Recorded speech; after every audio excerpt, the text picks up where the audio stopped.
Today's episode is supported by Fish Audio, a fantastic tool to level up your audio game in your podcasts and videos. If you need hyper realistic voiceovers, multilingual narration, or AI generated voices that actually sound human, Fish Audio is the place to be. It's one of the two top most realistic voice tools in 13 languages, faster than 11 labs, and seriously affordable. From dubbing to storytelling to building voice agents, Fish Audio has your back. Grab a free trial at fish.audio and take your sound to the next level. We will link it in the episode description.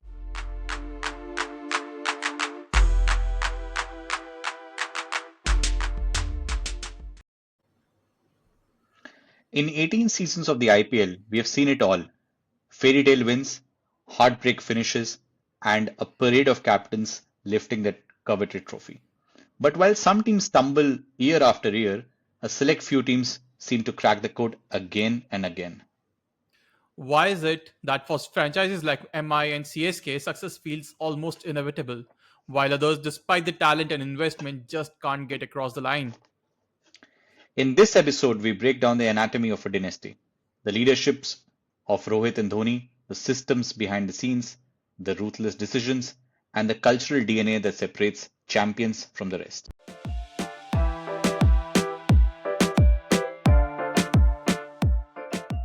Hello and welcome to the brand new season of the Reverse Sweep Show.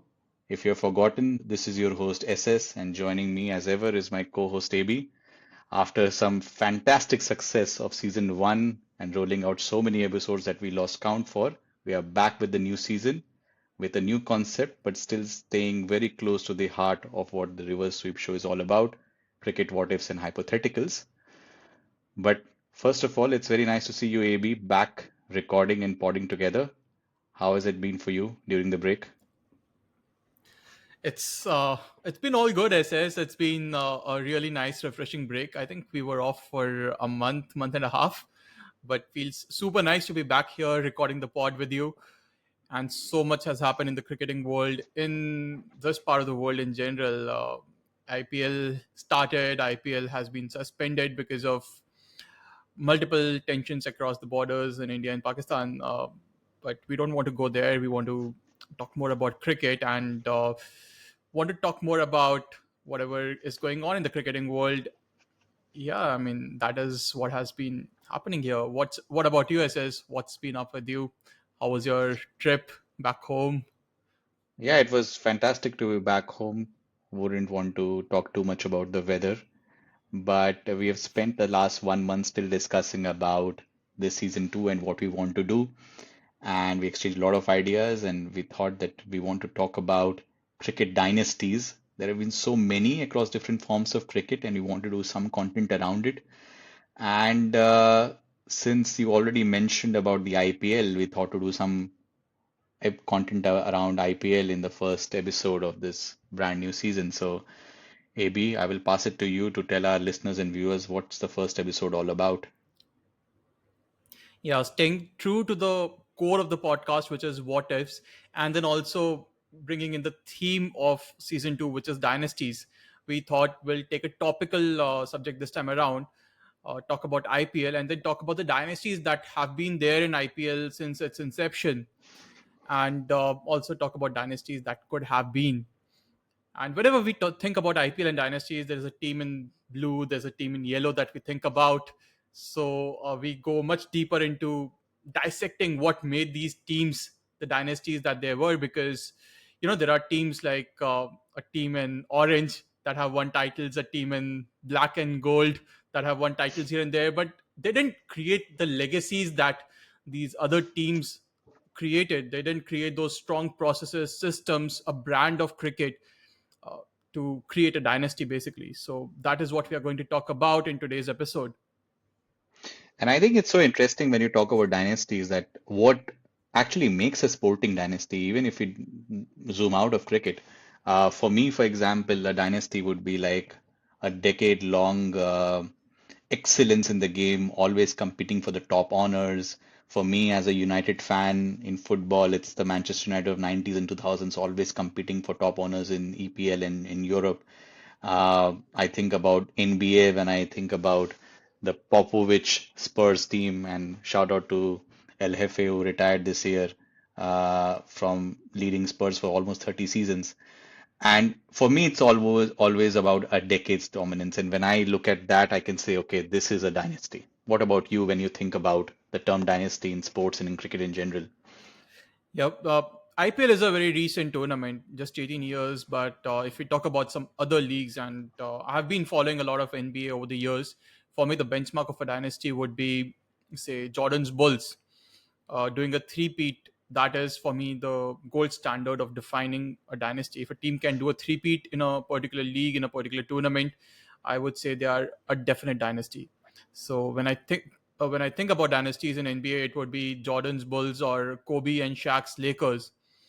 Uh, a close call would be the Golden State Warriors of the 2010s, although they could never do a three-peat. And now, if I draw similar parallels here in IPL, then Mumbai Indians and CSK are what comes the closest to that. So Good that that you is one. clarified which the blue team was because I was thinking that it could be my team LSG, the mighty LSG. Yeah, I It's mean, Mumbai Indians. yeah, I see you're not even wearing the jersey today. I'm going with the weather, the gray. But yeah, I think Mumbai has won what, five titles in 17 seasons after initially starting a bit slow, just like they often start their seasons as well in IPL. While CSK has also won five in what, 15 seasons, because two seasons they were suspended from playing the IPL and they reached like four or five finals as well. So they qualify as the bona fide decade test that I have when I categorize a dynasty. So both of them really super successful. But a good point to start is in general when you talk about cricket dynasties and IPL dynasties, what are some of those general points why you feel and what you feel are the most important to craft a dynasty? So I feel one of the biggest points is that you got to have a strong core of players. For example, when we talk about Mumbai Indians, you can always think about those four or five players who are always there in the team. You know, the Yeah. team is built around those players. Similarly, if you think about CSK, you always have those few certain players. Of course, MSD being at the core of it. But if you think about some other franchise, maybe say let's talk about Delhi, you don't really have a group of players that come to your mind. You So don't even that is one point identify that Delhi with certain players. You can always identify MI or CSK with, even if not the exact player, but a certain kind of player. But with Delhi, for example, Punjab, Rajasthan Royals, even to that extent, you never identify. And maybe that's the most simplistic way to say that why they haven't been successful, or because there is no brand around it. a case in point would be Sachin Tendulkar for MI. He has always been associated with MI and is kind of like the cricketing icon of the franchisee. That's like one point that MI has been so true to the kind of players that they want in the franchisee. What about you, SS? What are the few characteristics that you think a franchisee should have if they want to become a dynasty in IPL? I think you talked about the on-ground aspect of it in terms of team combination and all. And I want to touch on the Sachin's point and extend to CSK as a parallel. I mean, you have a set team management, the team management that doesn't change. I mean, and then you extract players who have played for the team coming into the management as well. They know the ethos of the franchise, about the team itself. That gives a lot of stability and a lot of direction. We often talk in corporate world about mission, vision, having a roadmap. Bringing people, accelerating their careers so that they know what the ethos of the company is all about. The franchise is pretty much the same. Also, I think core of Indian players a lot. I think scouting comes a lot there. MI are the champions. We'll talk more about it because ultimately it's a domestic Indian tournament. Seven players have to play from India in the 11 that you have got. And if you don't have that, even if you build a great roster of foreign talent, you're not going to succeed. Absolutely. So, since we have already talked about some of the characteristics which make dynasties in IPL, SS, what do you say? Let's talk deeper into what made CSK a dominant force in IPL. What made CSK force the dynasty in IPL? What's your take on that? Yeah, I feel it starts from the very top. The ownership hasn't changed. India Cements and Srinivasan hasn't changed. He became BCCI president. There were some issues around betting and all, and the bad apples were thrown out. Even the franchise was thrown out, despite all that tumultuous thing. They have always been there. That gives a lot of stability. There are some franchises who have gone through ownership changes, and that gives a lot of changes in courses of how strategy is going to be. Then coming closer to the pitch, you have the team management that has been stable. Fleming has always been there. That's why I draw a bit of parallel between Popovich Spurs or Alex Ferguson's Man United. There you have some kind of stability in terms of the coach and the captain who have pretty much remained the same. Even if Dhoni isn't actively captaining, he is the leader. Everyone knows that. It's an open secret. And then you also bring in management and coaching talent from the players who have already represented. You have got Mike Hussey, you have now got El Balaji, and it will just keep, Dwayne Bravo is also there now. So you keep picking those things, and then we also talk about even extending it. I mean, even the fitness coach Simons, I think he has been there for a long time as well. And now that stability is when you have the multi-club model that's going around the world, they are playing with a similar kind of an setup, looking at talents that are doing well in the other franchises in other countries, and they're trying to bring in. And with Dhoni, you know the template of his captaincy and his gameplay. Choke with the spinners, know your surroundings as best as you can, and pick players that are in the same mold. You need like multi-dimensional players. You bat deep till number eight. You have a Ravindra Jadeja kind of a player. You have a Dwayne Bravo. And then they are the ultimate value pickers. They're the ultimate odd beating team out there. They will pick players you think that are done. Shane Watson, after the RCB spell, you thought he was done. You thought Ambati Raidu had done whatever he could. They pick them and they make heroes out of them again. Uh, I so I'm honestly amazed by what Dhoni was able to get out of Tushar Deshpande a few seasons Amazing. back. That's an amazing example as well. Tushar Deshpande, I mean, it's another one of this example that even after 17 seasons, he hasn't lost that touch. CSK hasn't lost that touch. Even so, they know very close to what player functions they need to cover up. So even if the personnel changes because of some auction dynamics, they're very clear-headed in even in auction of what kind of talent they want. And they're not the biggest stars, as we will talk about more MI. There's only one star. That's Dhoni. And then you have sprinkling. Even when they buy Ben Stokes, he doesn't act like a diva.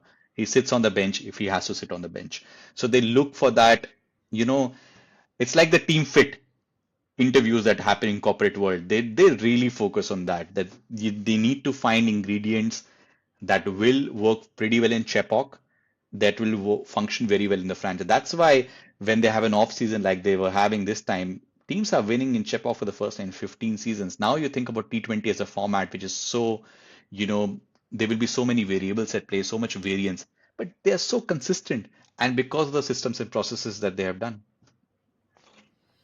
Absolutely. I think I agree with so many points that you make there. I think they understand their ground so well. They made an absolute fortress out of Chepauk.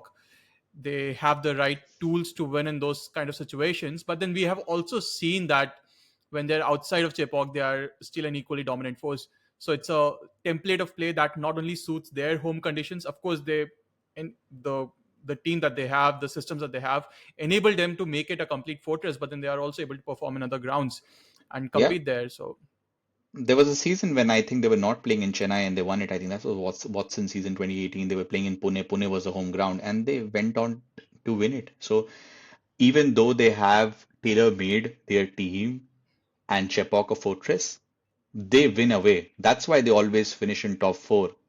I mean, barring few seasons, they are always in there. They've reached four finals and five victories. That means it's not as if they only win in Chepauk and then they are a rollover in other conditions. They have won tournaments when they don't even play at the Chepauk. That means they have the systems and processes. A great example of an interview that I was reading was Robbie Uthappa. Robbie Uthappa, I mean, done pretty well at KKR, won two trophies, played for India, went through a spike and a trough again. But then when CSK said he's now a value pick for us, he can do what the Shane Watson Ambati Raidu partnership was doing, trying to replicate, bring him in at number two, number three. And the trust that he got, he was telling about how Mike Hussey was so supportive, Dhoni. He hadn't spoken to him much, but how supportive he was, how clear-headed he was about his role. So these are just examples of the players that they pick in. And then they've got certain flavor that he wants a left-arm spinner to come in. You had Jadeja, you had Jakati back in the day. You had Moeen Ali doing a lot. So he has got his players, and then he trusts a lot on the one primary skill they're really good at. I heard an interview at one of the conclaves about Dhoni talking about Deepak Chair. I don't want to see all the arms and ammunition that you carry. I know what you are good at. Don't try to over experiment. We have got coverage of those experiments coming from somebody else. You do what your job is. If you are going to bowl up front, bowl up front. I don't need you to bowl at the death. So clear-headed that the players feel so confident in their primary skill that if everyone does that, CSK is going to succeed. So it's just that I trust and the everything that Dhoni builds around. absolutely love this point that you make around role clarity. I also think about Moeen Ali when he was coming up top for CSK. Not many teams had experimented with that, but then there was absolute clarity on his role in that CSK lineup, coming in at number three, hitting the ball around, and giving the team what they really needed from Moeen Ali. They give long ropes to players as well. I mean, I'm sure Rachin Ravindra and now you've got Ruturaj Gaikwad, who is like the main guy in terms of Indian talent. They're going to get a long rope. Ajinkya Rahane did pretty well for them as opener as well. So when they trust you for long, and they are going to back you to the hilt. Even if a mega auction comes in, they are going to back you. I mean, Faf du Plessis, Murli Vijay, there's so many examples of players who, after leaving the franchise as well, are the most gracious to that pretty franchise that they played the longest for. Even if they played only one season, they would still back CSK as their favorite team. So, speaks Exactly. volumes about CSK, and even if they would have bad seasons, I think they have the ingredients. Yeah, that is pretty evident in the commentary box these days with Ambati Raidu and Matt these guys. Hayden is always there. Matt Hayden is always there. So I mean, yeah, I mean they are as I said, the ultimate odds beater. And when you think they're not going to do well, when they are being called a dad's army, they are going to surprise you. So they've been very consistent, and they will always. I mean, look at this: 16 seasons, 10, 9 or 10 seasons, they've reached the final. Absolutely. No denying that. But as with every dynasty that we discuss about, there is also that aspect about, the fall of that dynasty. And we'll also discuss about CSK and their fall from, the big stage, from winning titles Yeah, to being in a place where they can't compete this season. What do yeah. you think were the factors for that? I think franchises and teams are also maturing. Auction strategies are going more, they are being more aggressive about it. They are very clear about it, what they want. I think sometimes when you trust the formula for so long, uh, people will catch you ultimately, and that's happening the last 2 I'm not going to completely write off them that they are not going to be there the next 3 or 5 seasons. A mega auction can change it, but I think it's an aging team as well. There are the superstars of, I mean, Dhoni, Jadeja, they are at their probably at the fag end of, and Dhoni has been in the fag end for the last 5 seasons. But that's another thing. He's Thala for a reason. Uh, You should have I said last 7 seasons. He's in Thala for a reason. Uh, I think they need a rejig as well. I think the Chepauk pitch has also not played to their liking. A lot of talk about that. That's the first time that I'm hearing after watching IPL for 17 seasons. Uh, but I think they still have the systems and processes. Dhoni goes into management, and I think he picks players. Uh, Probably I will still give them a couple of seasons to see if it's truly a rot or if it's just a one-off, two-off season, and maybe then they will need a rejig. I will be cautious to write them off completely at this moment. Fair enough. I think It's time for I the also blue pill, I think. After, I otherwise we will be called a CSK franchise supported podcast, and we don't want that. We don't want to, I because you live quite close to where Mumbai Indians play. yeah, I have to say you surprised me with that segue, SS. And I absolutely love that. Yeah. Yeah, true that. I live very close to where the Mumbai Indians franchise plays. Haven't yet had a chance of watching any of their matches, but yeah, from here and from living in Mumbai and talking about Mumbai Indians, a few things which really strike out to me when I think about Mumbai Indians. Like when I started watching IPL, the team that I started supporting was Mumbai Indians, and the reason for that was Sachin Tendulkar. I was a big Sachin fan, like probably 100 crore Indians. But I started watching IPL, and soon enough, I got hooked onto the franchisee. Uh, like they are a definite dynasty, 5 titles over the years. I think the most dominant period that an IPL team has had in the history, from 2012 till 2020, they won 5 titles. Did they do So a three-peat? they did not. They came very Yeah, close to that. Yeah, yeah. they were famous for doing an alternate. Yeah, So alternate. Start slow, lose first 5 games, and then win the IPL. yeah, and they did win 2 back-to-back championships in 2019 and 2020, but they could not repeat that in 21.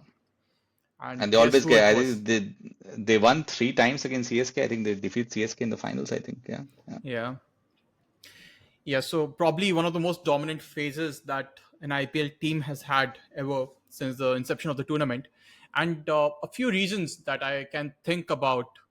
One, they have a strong core of superstars. You think about Mumbai Indians, you think about Rohit Sharma, you think about Karen Pollard, Hardik Pandya, Jasprit Bumrah, Lasat Malinga. So superstars through and through their careers for their international teams, for their franchisees, and people who are really good at the role that they are playing. Rohit Sharma, amazing, top of the order, amazing with the captaincy hat. Uh, Lasat Malinga, Jasprit Bumrah, probably two of the best right arm pace bowlers in the format. Bumrah still going around and probably one of the best bowlers across formats right now. So Hardik Pandya, one of the best all-rounders, pace bowling all-rounders of the current times. So they have a really good, strong lineup. They have always had that. The second thing which strikes out to me is their scouting. Mumbai scouting has to be one of the most legendary ever. Going to matches that nobody watches, spotting a kid with an unorthodox bowling action, bowling Yorkers back to back, being amazed by him, bringing him to the MI colors, and then making him the superstar that Jasprit Bumrah right now is. I mean, that's got to tell so much about the scouting that they have. I think this has been Mumbai Indians' biggest gift to Indian cricket, the kind of superstars that they're able to identify from these domestic matches and then bringing them to the big stage and then giving them to the Indian cricket team. Hardik Pandya, Krunal Pandya, other examples. And then, somewhat similar to what CSK has also done with so many players, somehow there are these players who have not performed well for the other franchises, but then when they come to Mumbai, they somehow start playing their best cricket in the league. A perfect example would be Surya Kumar Yadav. He was Yeah. at KKR, underperforming, comes to Mumbai, suddenly becomes a match winner for them, and then finds his spot in the Indian team and becomes a superstar there, and then a captain of the Indian T20 side. So I feel these are some of the most important ingredients that have made Mumbai what Mumbai Indians are. I Then think John some, Wright scouting thing that picked up after 2010. I think that changed the course. They had so many scouts employed, and you talked about examples of players who through scouting made into the MI team and became superstars for MI in India. There's so many examples that actually got a break through MI and became stars somewhere else. I remember one of the seasons where they had Akshar Patel and Kuldeep Yadav and Yuzi Chahal. They didn't get a game, but now they are who they are. Glenn Maxwell as well, Joss Butler. I mean, so many examples of players. David Brevis will become a all-time great, I think, for South Africa at some point of time. Again, given a breakthrough it. You are seeing examples of players that are released by them. They become so good. Tim David, for example, doing so well for RCB. Mayank Markande, Rahul Chahar. So many options. They are amazing at it. Am I? absolutely. The other thing which makes MI stand out is their absolute mental clarity around what they want from players and how they want to do that. So the processes that they set up, the systems that they set up. I was reading a story in 2019. They won the title. Most teams would become complacent after winning a title. They would feel that they are, they have whatever it takes to win IPL. But Mumbai Indians, they understood their weaknesses in that particular season. They understood that their middle order wasn't really clicking. So they got in Praveen Amre with the specific mandate of helping Ishan Kishan, Surya Kumar Yadav, and Saurabh Tiwari transition or improve their batting. And the very next season, we see Ishan Kishan is Mumbai Indians' highest run getter. He scores over 500 runs in the season. Surya Kumar plus Ishan Kishan, they have over 900 runs in aggregate. So they identify their weaknesses, set up processes around that, work on those, and are able to perform even better in the next season. So that is one I, more thing. I think one sinister point about Mumbai Indians that I always think about is that it's like I associate them with Real Madrid, the Galacticos. They have the big stars. I mean, of course, Bollywood capital and all that glamour and all. They always talk about great scouting, and that is indeed uh, absolutely true. But if a player gets called up by MI and they want to tap that player will come in. So hook, crook, I think they will find a way. Look at the Hardik Pandya example as well. If a young player gets an opportunity via some kind of scouting touch point or otherwise before auction, if they want someone, they can get someone. And more from the other side, I always thought beyond the loyalty that you have based from if you're coming from the same state or you have represented the same Ranji Trophy area, foreign players may not have loyalty towards something like a MI or an RR or a CSK, but I think MI from that way has the pull. Players, if you ask them which franchise they would want to do, if there was a hypothetical poll around it, I think a lot of them will say MI is their favorite franchise. They would love to play for MI. It's almost like everyone wants to play for Real Madrid, something like that. So they have that pull as well, which they utilize quite well. It is kudos to their team management and the ownership. Of course, they are really strong on that front. And now, since they have got the global franchise model, they are going to keep continuing. Ryan Rickelton is a really good example of doing pretty well in South Africa T20, now coming into IPL as well. And even though examples that don't work for them, like Jofra Archer and Bumrah, but they can build that. Who can build that super team? I think they can do with those back channels that happen before IPL that they are going to give whatever salary caps and all that. They can manage that and they will work for it. On the ground, I also feel one example. When you talk about clarity, I think they're very clear on what they want from the auction as well. They always have the right arm bowler absolutely covered. Malinga and Bumrah. I mean, what else can you ask for? Always go for an Indian spinner. They've unearthed so much. But they always go for the left arm foreign bowler. They have always gone for it and they've served so well. Mitchell Johnson, Mitchell McClenaghan, Jason Berendorf, Trent Bolt, Mustafizur Rahman, and each of them have been part of winning teams and winning squads for IMI. So they know what they're getting because they know 5, 6, 7 was always covered for them. The Pandya brothers in Pollard. What else do you want? You have Sky, Rohit, Ishan Kishan, whoever was opening was always covered. So they know where they need to put in resources to get that foreign talent, which a lot of franchise over the thing they are mixing and matching. They are just putting, okay, they're just bridging, while they are being very clear. Yeah, and I actually really like the example that you gave of the left arm paces. I mean, getting in Trent Bolt in that 2020 season perfectly suits their conditions. Was underperforming again at DC, wasn't performing that well. Probably DC also felt that Trent Bolt wasn't a very good suit for the kind of pitches at Firozshah Kotla. But Mumbai getting him in for the team, and then it also eased Bumrah's workload during the power play and the kind of contribution that Trent Bolt has had with Mumbai Indians and the partnership that he builds with Bumrah, that's absolutely deadly, starting of the innings and also towards the end. So again, a very clear example on how they identify the gaps in the lineup and they try Yeah. and fill those up. This is what they really need. And also just got to contrast the team management aspect. We talked about CSK's stability in it and bringing players later on to become part of management. MI has got a wide array of mentors and coaches and all, but they are so experienced and so well respected. I mean, if Sachin as always the mentor, you've got Mahela Jayawardene, you've got always Shane Bond and John Zahir Wright Khan. and Robin Singh and Zahir Khan. I mean, so much respect, so much experience. They've done it all. And I think everyone is stoked to be part of it and learn from them. I mean, that's amazing, and they will keep at it. Even there were a couple of seasons of downturn. Look at this. I mean, before the suspension of the tournament, they were on a momentum like no other team could go on to. Could have gone on and won the tournament. They still Yeah, have a chance. We never know if the IPL yeah, resumes. They the still firm can add favorites. that sixth one. Yeah.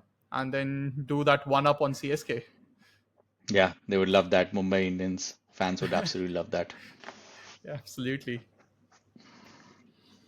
Yeah. So, as we have discussed about the two main dynasties in IPL, but then we also know we spoke about that one team in orange, one team in black and gold, purple and gold. Yeah, So, what are it's your time thoughts for on the those? dynasties that could have been. Yeah. I mean, yeah, the orange team. I mean, Sunrisers Hyderabad. They had won in the previous avatar of Deccan Chargers. That team of Rohit Sharma and Adam Gilchrist and Andrew Simons. And but then they had a brief spell of a purple patch, 2014 to 16. I remember. Um, and then later on, I think 2016 to 18 more likely. Warner was the captain after Dhawan's captaincy gave way to it, and I think that team was really strong. Warner, Kane Williamson was there, very stable. You had Rashid Khan, Bhuvneshwar Kumar was Shakib also there, I think probably, and I think that was a very strong team. You had a young Umran Malik later on as well. I mean, a lot of stability because Warner was in the purple patch making 700 runs, 750 runs. Ben Cutting, of all people, spoiling the red team's party in the big town. I mean, yeah, Dan Christian and Ben Cutting and all those guys. Uh, they had a few very good years and could have gone on to do very good things. I think Warner's loss of form in the sandpaper had a big role to play, and then they changed their strategy. Williamson and Bairstow, they became like really top heavy, which has continued to this date with Abhishek Sharma, Ishan Kishan, Travis Head. I think they always lack the middle order Indian part, which Indian batting part, which I feel that has always been down and wasn't like really up to it. And after losing out on Bhuvneshwar Kumar and Rashid Khan, I think they've lost that uh, strength in their bowling as well. And I don't think they read the Hyderabad pitch really too well. It's not like the Wankhede and Chepauk that the team knows the surroundings really well. So in my pick, that's one team that could have made a dynasty that was on the right track. They were really consistent for 3 seasons, but then they lost out. What's your pick? I think I think the Rashid Khan trade is something which I still can't wrap my head around. Something very Yeah, similar to what the Mavs in the NBA world did with Luka Doncic, trading yeah, off a superstar. And then, yeah, of course, I think they have been uh, very wishy-washy about their strategy. I feel over the years, it's only now that they have identified that this is the brand of cricket that we want to play, and yeah. that's a very clear strategy that they have developed right now since the last season. And we are yet to see whether it takes them to multiple title wins or not. But yeah, let's see about that. This season it didn't click for them. Last season was Yeah. a fairly successful one.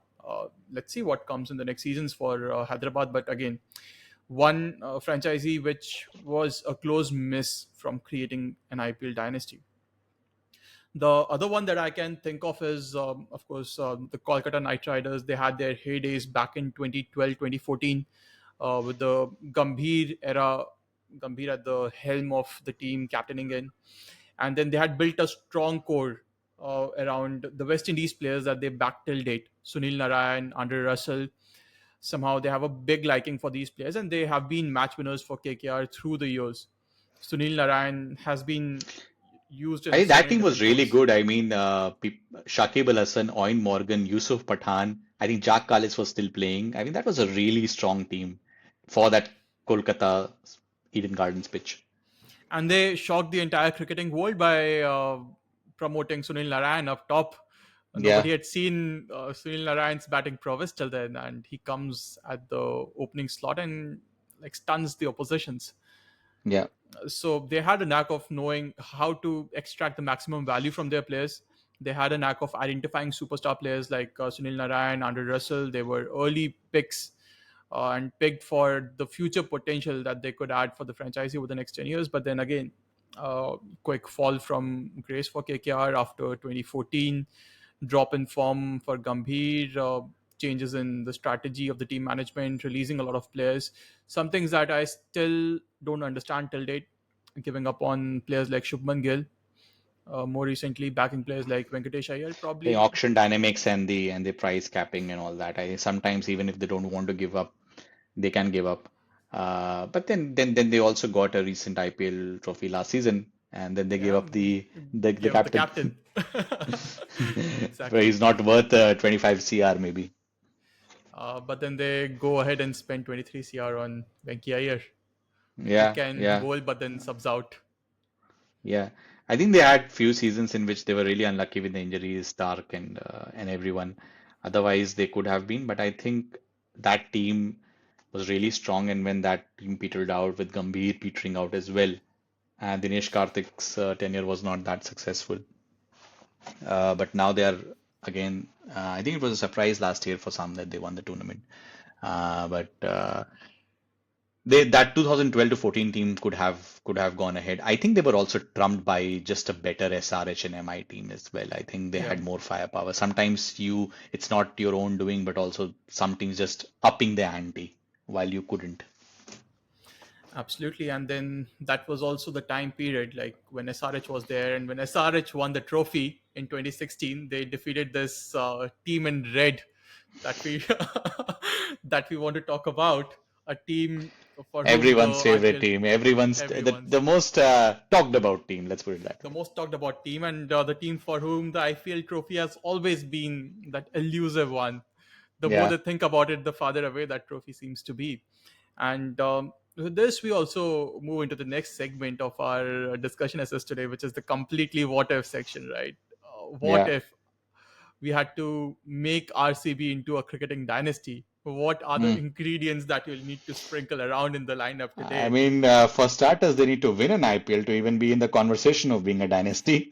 They could have this season. They were going really well, despite my season one prediction, which we should not air again, that LSG will do better than RCB.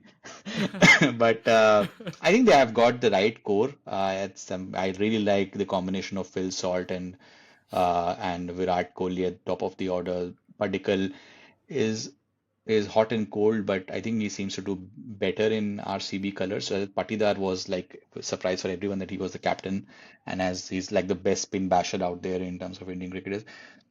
And Hazelwood and Bhuvi have done really well. But in order to think about making a dynasty, it's like what I said, a decade. But even if we say 5 years of good consistency, like even becoming a mini dynasty, like we talked about with SRH and KKR, I think they have to start planning for the future. In terms of team management, they are really strong with Andy Flower out there. I think is quite stable, well accomplished. And But I truly feel that they need to invest in an Indian spinner. I feel that's an area that they need an elite Indian spinner over there. Also look at some middle order Indian weight as well. Unearthing an all-rounder is a very difficult job. If they can do that, that will go a long way. I also feel that RCB is one of those teams which have always gone in for the team that could pull the crowds. Their brand of cricket hasn't been the one that has won other teams like Mumbai Indians or CSK's multiple trophies. Their brand of cricket has been much closer to the glamour, the showbiz kind of a performance that they want to put out for the fans day in and day out. That is another one of the reasons why they have such a strong and loyal fan base. Playing at Yeah. Chinnaswamy, having a batting lineup that boasts of Chris Gale, Virat Kohli, AB de Villiers, you are always going to be batting heavy. And in all of that, they have most of the times missed out on that holistic approach that they can have around the brand of cricket that they play to win championships. I although like the fact that this time around they have tried to build a good bowling core. They have brought in Hazelwood. They have brought in Bhuvi. They have Yash Dayal invested, as I would well. say, Yash Dayal, someone who had such a poor season with KKR, being hit for five sixes in the last over. They brought him in, and they're actually getting the best of Yash Dayal this time Yeah. around. Another thing that you can observe is with someone like Glenn Maxwell, who didn't perform for the other franchisees but comes to RCB and then starts playing his better cricket in IPL. So you see a lot of players that are coming to RCB of late and then doing well in RCB compared to other teams. Plus, RCB is also kind of balancing out their lineup. So that is one thing which I feel RCB needs to do: completely revamp the And brand of also cricket age that they're heavy playing. as well. A lot of these players that we are talking are on the wrong side of the 30s. So when the next mega auction comes in, or if the mega auction doesn't happen, this might not be a sustainable team. Probably, if RCB has to create a dynasty, that's not going to be around Virat Kohli. And that is saying something, because he's the biggest superstar in the history of the franchisee. And if we talk about the next 5 years, probably he will retire, or probably he'll be at the fag end of his IPL career. So they Yeah. have to identify those young Indian talents who can actually be at the core of uh, the franchise. Is And back something. the ones that they have, which are doing well. And I would hazard a guess that IPL will slowly start moving out of mega auctions, having it being done at such a close frequency. And then if you're stuck with these players, it might create problems from now on. But this time they have a really good team. But I still feel, as we discussed, there are ingredients missing for any kind of mini dynasty creation, even than dynasty. Yeah, yeah. I would love if RCB can do something similar to what Mumbai Indians did with Rohit Sharma back in the day. Bring in a young, budding Indian cricketer who can be the next superstar, can be the next captain. Uh, So you're saying if they have a Gill or a Jaiswal, they could do that. For me, it's like somebody like Kuldeep, I think. If you can bring that, hmm. that brings a lot of quality. It's like replacing Yuzi Chahal at its pomp. Because Chinnaswamy, you are going to be attacked, and he now is at the stage of career when he doesn't fear to be attacked, and he can pick wickets. He will be a big upgrade on the spinner that they have right now. So if there was something like an immediate pick that I needed to do, I would say Kuldeep, somebody like that. Yeah, and on that front, this is again one of those traits that escape me, letting go of Yuzi Chahal. Uh, Yeah. Maybe they thought that Yuzi was like at again the fag end of, I mean, 10 years of great service. But yeah, the trade to RR did surprise me a bit, and surprised maybe a lot of people. But they need to bring in a top-notch spinner. That was my first gap, and probably yeah, investing in some young Indian batters as well as all-rounders if possible. They have few of them. Maybe they will come out good in order to build any kind of sustained success. how about your captain, Rishabh Pant, coming to RCB and then stabilizing the middle order, giving them that captaincy acumen? Yeah, but I don't think that's going to happen till the next year. We've spent too much money on him. Too much And go money. with sunk cost fallacy. Now we got to live with it. Yeah, true. All right then. We are probably covered everything. And as a like a closing thought, I think we'll do a little hot take and a small explainer about which is the next pick for creating a dynasty. Is it going to be the old stalwarts of MI and CSK, or is it going to be the red team that we talked about? If we had to do one pick, AB, the next dynasty in IPL, which team would it be? I think MI is going to be a fairly strong team, but I don't know if they are going to have another 10 years of such sheer dominance. CSK, I feel, has missed a trick with the last auction. They're going to be stuck with this team for a little while. And with Dhoni going out, I think they are going to have a few years of struggle. I think one team, and this might be a slight of a hot take, is going to be RR. The reason why I feel so strongly about RR is because they have these young Indian superstars in the making. Yashasvi Jaiswal at the top of the order. He's a bona fide superstar in the making right now. Then you also add up Vaibhav Suryavanshi into the mix. 14 years, and he's just started his IPL career. Scored a century of 35 balls. You can see what potential lies there. Unbelievable. Yeah. He can be an all-out Dhruv superstar Jurel for the as team. well. Dhruv Jurel. You Riyan have Parag. Riyan Parag. Jofra Archer is also there with them right now. So Jofra Archer could not play for the Mumbai Indians and build Yeah, that good mix. partnership Sanju with Samson Bumrah, as well. Yeah. Sanju Samson. So I feel they are a strong side, and they just need that X factor. Someone like I think they Hardik missed out on a Pandya couple of or Karen Pollard. opportunities to. They missed out like DC Ponting team. They missed out on cup winning. I think if DC or RR would have won one championship, I think they would go on a roll to become like super consistent. I think they need that one break. It's not coming this season. Maybe Yeah. next season. DC, although I felt got really unlucky with the last auction. with the last mega Yeah, auction that worked so hard to build a really strong team. yeah, And yeah, what's your pick, SS, for the next IPL dynasty? yeah. I really like GT. I think since they've come into the IPL fold, they've, I think, won once and they should have won the second one. Mohit Sharma last ball, Jadeja hits a four.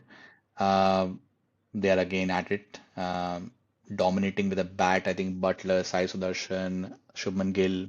You have got a captain for the next 5 years, 10 years, however long you want to keep. Uh, Really good bowling as well. Siraj, Prasidh Krishna, Rashid. I mean, they've got a really good team and they've got good Indian order, middle order as well. And Ashish Nehra, Gary Custon, great combination in terms of coaching and a very different kind of coach as well, and motivated and does things a bit differently but very effective. I think so far they are doing really good, and I think they are going to be in and around the IPL top four in the next 10 years, and maybe we'll squeeze out a couple of IPL trophies as well. So I am banking on GT.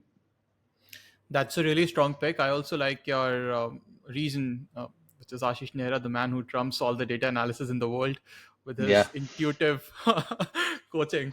Plus, yeah, they have some real superstars. Rashid Khan is there as well, one of the best spinners going around. So they have all the bases covered. And we have seen that since the time they have come into the IPL. The first season they win it, second season they are in the finals. They're always there and abouts. exactly. They're really, really impressive. They're a private equity owned company. And I mean, now Torrent owns it. So it seems that ownership is also now stabilized and they're doing pretty well. Good team management structure. They play at Ahmedabad, so they will get a lot of support in the big ground. So if they can build something out of that as well from a brand and popular support perspective, it could be a really strong franchise. So there you have it, guys. That was our first episode of the brand new season. We talked about IPL, dynasties, MI, CSK, and what RCB could do next, and which are our picks for the next dynasty to be. So, lot to unpack. I hope you guys enjoy the first episode. Looking for your feedback. We are available on all podcasting platforms as well as on YouTube. Our new website is up on the reversesweepshow.com. Do check it out. All episodes will also be published there, and we are soon going to bring a lot of content there as well, blogs, some social media stuff as well, and statistics that we talk about. And looking forward to the next episode. Looking forward for your feedback. Take care. Bye bye.